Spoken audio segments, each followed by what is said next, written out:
আপনি বক্তব্য রাখবেন? রাজু ভাইকে দেন।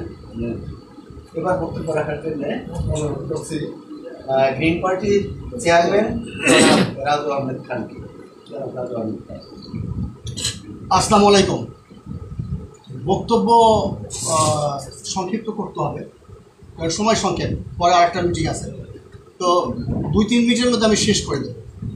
সবচেয়ে বড় কথা হচ্ছে যে এখন যেমন রাষ্ট্র সংস্কারের কথা বলা হচ্ছে, রাস্তায় আমাদের ছাত্ররা পরিষ্কার করে, অনেক কিছু করছে, ট্রাফিক সিগন্যাল মেনটেন করছে, পুলিশ নীরবতা পালন করেছে, স্ট্রাইক করেছে। এখন পুলিশের কয়েকটা শাখা, 29টা বা কয়েকটা শাখা সেনাবাহিনীর তত্ত্বাবধানে চালু হয়েছে। এই বাংলাদেশের মূল কাজটা কি? মূল কাজটা হচ্ছে সংবিধান সংশোধন করা, আর তার চেয়ে বেশি মূল কাজ হচ্ছে সবাইকে চুপ থাকা। একজনকে বক্তৃতা দিতে হবে, শুনতে হবে, 10 রকমের কথা বলবে। এই দেশে আওয়ামী লীগ, বিএনপি, জামাত ইসলাম, তারপরে নাগরিক ঐক্য, তারপরে সোনার বাংলা পার্টি, গ্রিন পার্টি, সব পার্টি থাকবে, সবাই সবার কথা বলবে। বাংলাদেশকে যদি একটা আলোর মুখ দেখাতে হয়, তাহলে এটা দ্বিতীয় মুক্তিযুদ্ধ, সামনে তৃতীয় মুক্তিযুদ্ধ রয়ে গেছে। সবচেয়ে বড় কথা হচ্ছে যে প্রত্যেককেই সম্মান করতে হবে। আমার বয়স 132 বছর, আমি সব জানি তা না। আজকে এই দেখেন, রাষ্ট্র পরিচালনার মধ্যে দুজন ছাত্র ঢুকে গেছে আত্মত্যাগের বিনিময়ে। অনেক সমালোচনা করছে, আমি সেই সমালোচনার পক্ষে বিপক্ষে বলবো না। আমি বলতে চাচ্ছি যে তারা যে ত্যাগ স্বীকার করেছে, বুক পেতে দিয়ে আত্মাহুতি দিয়েছে, তারা তো একটা রাষ্ট্রীয় পুরস্কার পেতেই পারে। কেউ কেউ বলে যে তাদেরকে অনেক বড় খেতাব পেতাব দিয়ে, তাদের আজীবন লেখাপড়ার খরচ দিয়ে তাদেরকে বিদেশে উচ্চ শিক্ষার ব্যবস্থা করে রাষ্ট্র পরিচালনার মধ্যে না ঢোকানোই ভালো ছিল। কারণ এই ছাত্ররা আবার পরে নাকি আবার নতুন সরকারের টুটি চেপে ধরে, সে ভয় তো আছে। কিন্তু আমি মনে করি রাষ্ট্র তাদের পুরস্কার দিয়েছে। আজকে যে কথা আমাদের খোলসা করে বলা উচিত, এই বাংলাদেশের 70 অনুচ্ছেদের কথা বলা হয়েছে।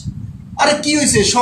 সংসদে কোনো কথাই আপনি বলতে পারবেন না, জনগণের কথা বলতে পারবেন না, তাহলে আপনার সদস্যপদ খারিজ হয়ে যাবে। এই 70 অনুচ্ছেদের কথা তো সবাই বলেছে। স্বাধীনতার 53 বছরে কি এটাকে অ্যাবলিশ করতে পেরেছে? হ্যাঁ, 70 অনুচ্ছেদ। আবার 17 অনুচ্ছেদের কথা বলা হয়েছে একমুখী শিক্ষা ব্যবস্থা।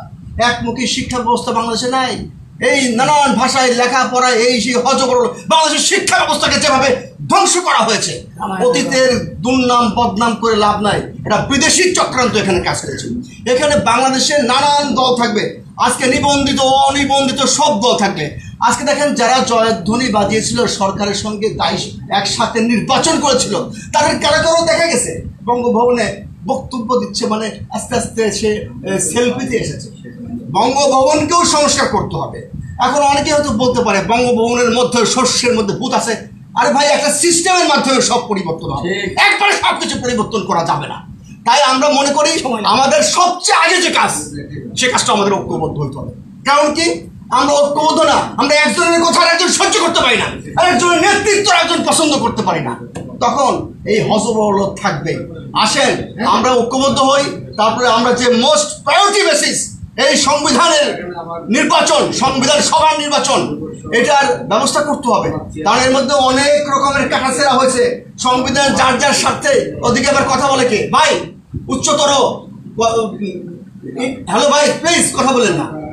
আসলে হয় কি, এই সবাই কথা বলতে হলে বাইরে যে কথা বলেন, সিদ্ধান্ত অবশ্যই আপনি নেবেন, অবশ্যই আপনি সিদ্ধান্ত নেবেন, কিন্তু কিছু শুনতে হবে, জনগণের কথা শুনতে হবে।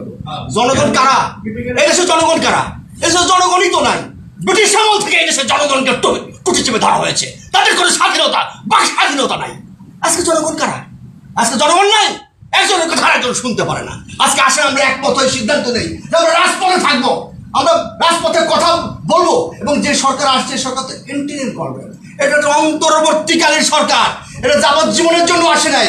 তাদেরকে ধরাই দিতে হবে এই ভুল ত্রুটিগুলো, এবং সবচেয়ে প্রাধান্য দিয়ে এই সংবিধান সংশোধন করতে হবে। তার জন্য যাতে করা লাগে, আসেন একসাথে করি, মিলেমিশে কাজ করি রে ভাই, এতে কোনো দুঃখ নাই। সবাই ভালো থাকবেন। গ্রিন পার্টি আপনাদের পাশে আছে।